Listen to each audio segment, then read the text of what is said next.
12వ అధ్యాయము మొదటి వచనం నుంచి చూద్దాం. యెషయా 12వ అధ్యాయము మొదటి వచనం నుంచి. ఆ దినమున మీరు ఇలాగందురు, యెహోవా నీవు నా మీద కోపపడితివి, నీ కోపము చల్లారెను. నిన్ను స్తుతించుచున్నాను, నీవు నన్ను ఆదరించి ఉన్నావు. ఇదిగో నా రక్షణకు కారణభూతుడగు దేవుడు, నేను భయపడక ఆయనను నమ్ముకొనుచున్నాను. యెహోవా యెహోవాయే నాకు బలము, ఆయనే నా కీర్తనకు ఆస్పందము, ఆయన నాకు రక్షణాధారం ఆయను. దేవుడికి మహిమ కలుగును గాక. ఒక వచనం, మొదటి వచనం నుంచి చూస్తే మనకు ఇన్ని స్ట్రగుల్లో నుంచి కూడా దేవుడు రెండో వచనం వచ్చేసరికి అన్ని బెనిఫిట్స్ ఇస్తుంది. దేవుడికి స్తోత్రం. మనం మొదటి వచనంలో ఏమనుకుంటాం? ఆ దినమున మీరు ఇలాగ అందరూ, మనం అందరం అనుకుంటాం. ఆ ఒక్క ప్రతి ఒక్క విశ్వాసి ఆ రూల్ క్రాస్ చేస్తారు. ఏంటంటే నాకే ఎందుకు ఇట్లా, ప్రతి ఒక్కరు అననోళ్ళు విశ్వాసులు కాదు, అందరం అంటాం. ఏంటి, ఇంత ప్రార్థన చేస్తున్నా, నేను ఇంత వాక్యం చదువుతున్నా, ఇంత దేవుడి దగ్గర ఉంటున్నా, నాకే ఎందుకు అంటే నువ్వే కావాలి ఆయనకి. దేవుడికి మహిమ కలుగును కాక. ఎన్ని స్ట్రగుల్ ఉన్నాయి, నాకు ఎన్ని బాధలు ఉన్నాయి, నేను ఎంత డిస్టర్బ్ అవుతున్నా అంటే దేవుడు అంటే నువ్వే కావాలి నాకు. ఎందుకు అంటే వేరే తట్టుకోలేరు ఆ బాధలు, వేరే అంతా ఫేస్ చేయలేరు. ఎవరైతే ఫేస్ చేయగలుగుతారో, ఎవరికైతే ఆ సామర్థ్యం ఉంటుందో, ఎవరైతే నిలబడగలుగుతారో దేవుడు వాళ్ళనే ఎన్నుకొని ఆ గుండా నడిపిస్తాడు. ఇప్పుడు ఎవరన్నా కొంచెం ఏమన్నా మనని అన్నారనుకో, ఏం చేస్తాం? అలిగేస్తాం, ముఖం మార్చేస్తాం, లేకపోతే ఏం చేస్తాం? ఇది దేవా వాళ్ళు అట్లా, వీళ్ళు ఇట్లా, వీళ్ళు ఇన్నన్నారు అన్నన్నారు అంటారు. కానీ దేవుడికి కోపడితే ఏం చేస్తాం? నీ కోపం వల్ల వచ్చిందా, లేకపోతే ఎందుకు వచ్చింది నాకు ఇదంతా అని మనం అడిగినప్పుడు ఆయన ఒకటే మాట అంటుంది. ఆ దినమున మీరు ఇలాగ అందరూ, యెహోవా నీవు నా మీద కోపపడితివి, నీ కోపం చల్లారెను. నిన్ను స్తుతించుచున్నాను, నీవు నన్ను ఆదరించి ఉన్నావు. దేవునికి స్తోత్రం. కోపం వచ్చిందా దేవుడు అని మనమే అడుగుతున్నాం. మళ్ళీ వెంబడి ఏమంటాడు?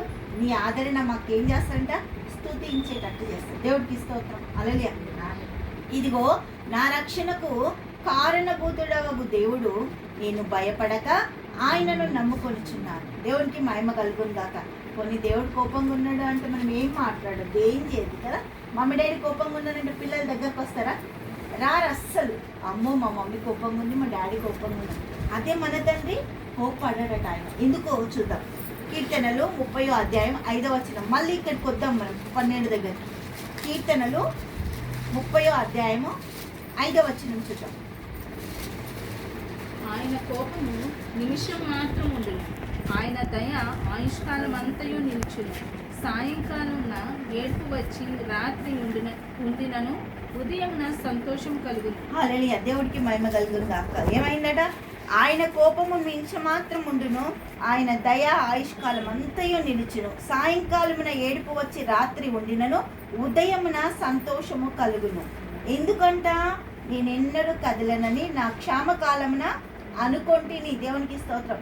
దేవుని దగ్గర ఒప్పందం చేసుకున్నంట, ఏం వచ్చినా పర్వాలేదు, ఏది నాకు పరిస్థితి. ఎవరు చూడండి, పైన చూడండి, అక్కడ మొదటి వచనం కంటే ముందు ఎవరు?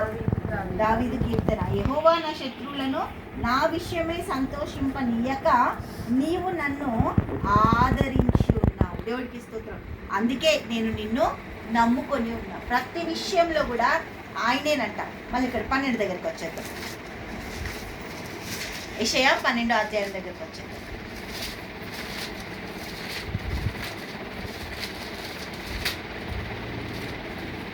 రెండవ వచనం. ఇదిగో నా రక్షణకు కారణభూతుడగు దేవుడు, నేను భయపడక ఆయనను నమ్ముకొనుచున్నాను. యెహోవా యెహోవాయే.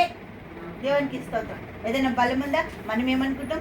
అరే ఈ టానిక్ తాగితే బలం వస్తుంది, ఈ ట్యాబ్లెట్ వేసుకుంటే మనకి ఏదో మంచి అవుతుంది, ఈ ట్యాబ్లెట్ వల్ల ఇది అవుతుంది, లేకపోతే మనకు ఈ డాక్టర్ బాగా చూడట్లే, కొంచెం మంచి మందులు రాపించుకుందాం, బలానికి మందులు రాయండి కదా. మన పిల్లలు తొందర పడిపోతుంటే ఏమిటో, అరే పిల్లలకు కాళ్ళల్లో బలం లేదు, కొంచెం బలానికి మందులు రాపియాలి. కానీ నేను ఏమంటుండు? నేను భయపడక ఆయన నమ్ముకొనిచున్నాను. యెహోవా యెహోవాయే నాకు బలం, వేరే బలం ఏది లేదంట. దేవుడికి మహిమ కలుగుతుందంట.